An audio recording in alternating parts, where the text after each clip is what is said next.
With your tongue, you build, and with your tongue, you destroy. James chapter 3, from verse 5 to 6. Likewise, the tongue is a small part of the body, but it makes great boast. Consider what a great forest is set on fire by a small spark. The tongue also is a fire, a word of evil among the parts of the body.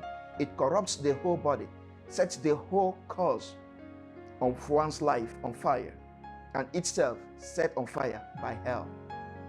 Proverbs chapter 18, verse 21. The tongue has the power of life and death, and those who love it will eat its fruit. The description of tongue in James chapter 3 parallels what Proverbs 18 says about the potential power of the tongue. And the scripture reveals that out of your mouth flows issues of life, and out of your mouth flows issues of death. By implication, your word goes out to either build or destroy. There are two kinds of words spoken on planet Earth.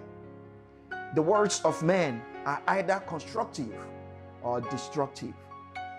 And there are two kinds of people affected by the words spoken by men.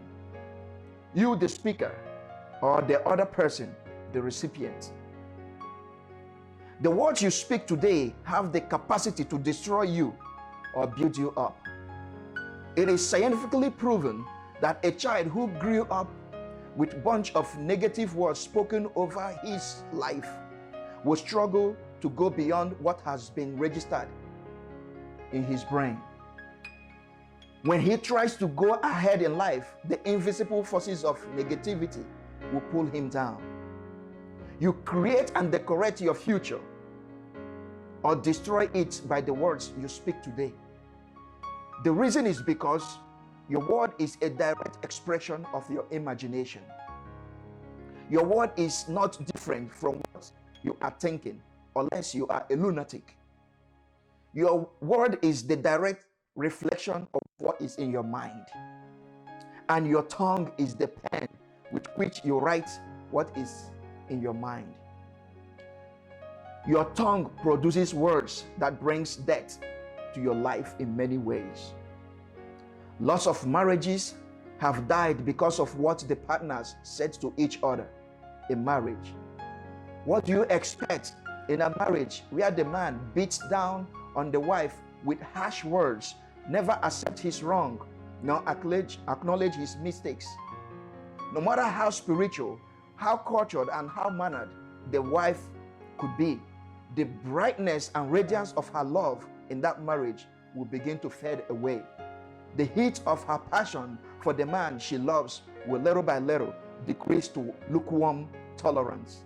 And if the man does not change his expression, the cold wind of resentment will hit the marriage, and no external force of counseling will revive her except the words, the tongue of her husband that killed her love will bring her back. In the same way, a woman can set her home on fire with her tongue. You cannot continue to say to your spouse, "That's how I talk." You have to learn to tolerate me. Tolerate you in marriage? Are you serious? How long? Don't you know that tolerance brings resentment? Oxford Dictionary defines tolerance as the capacity to endure continued subjection to something. Tolerance is the allowing, permitting, or acceptance of an action, idea, object, or a person which one dislikes or disagrees with. Is there anything wrong with tolerance? Absolutely not. But naturally, anyone who continues to tolerate you, anyone who continues to tolerate your behavior, tends to care less about you. They always do their best to put up with you. They just like you and cannot love you passionately. I can describe your home by the words that comes out of your mouth. Have you or are you destroying your home with your tongue? Many men are too arrogant to say they are sorry, even when the foolishness of their ego thinks they are right and the pride of their heart tells them that only weak men say that I'm sorry. To the woman, are you so nagging that your husband would prefer to live on a rooftop than sharing the same house with you? If you call your husband foolish, he will eventually start acting like a fool, bringing pain, sorrow, and disappointment to your home. To the man, if you call your wife a stupid woman, she will start making dumb decisions that will cause trouble in your marriage. To the parents, do you not know that with your tongue you brighten the future of your children, and with your tongue you darken their tomorrow? You've got to learn to bridle your mouth. You've got to learn to tame your tongue, for therein lies great power to build and destroy. In Nigeria, we say that some people talk anyhow and they don't care about how others feel. These are people whom the psalmist described their tongue as deceitful, deadly, destructive, and like a sharpened razor. Psalm chapter 52 from verse 2 to 9. They love every harmful word and pride themselves as people whose tongue emits poisonous venom that people are afraid of. Proverbs chapter 15 verse 2 calls such people fools and wicked, people who delight in causing pains on others.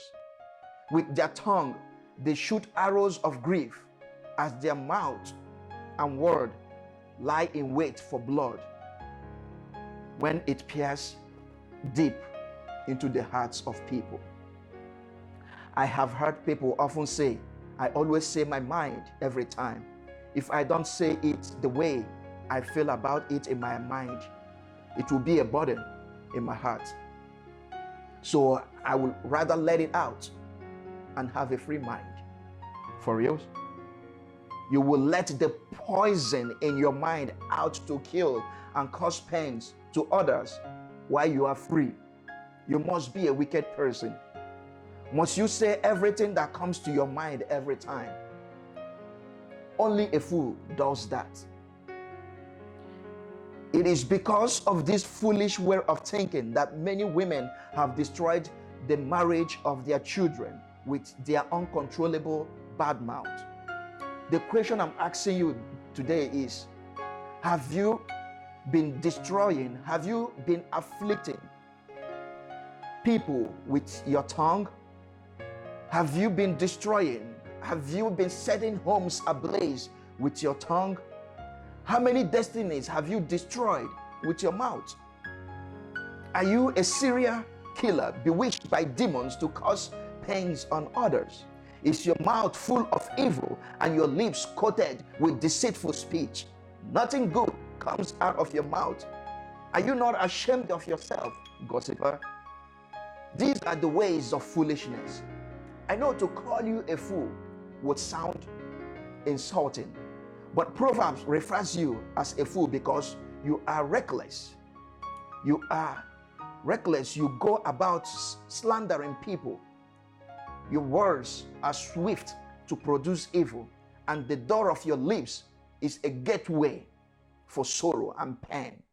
The judgment of God will come upon you, because the scripture says that everyone will give account of every word that proceeds out of their mouth.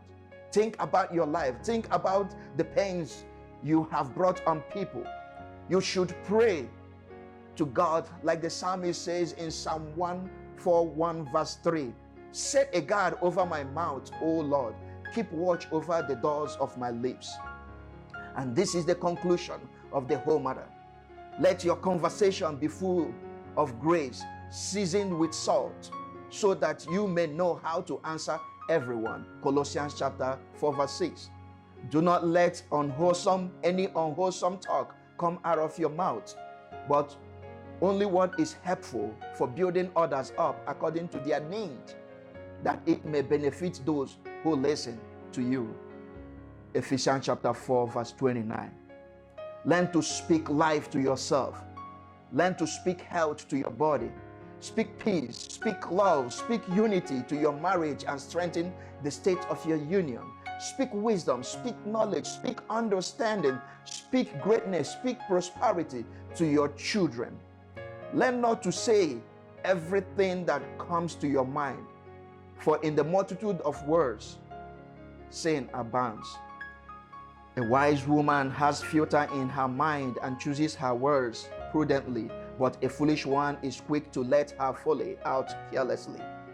Let he who is mature in wisdom speak wisdom, and let the fool close his mouth.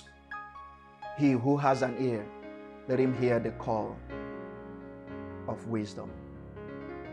Thank you, and see you next time.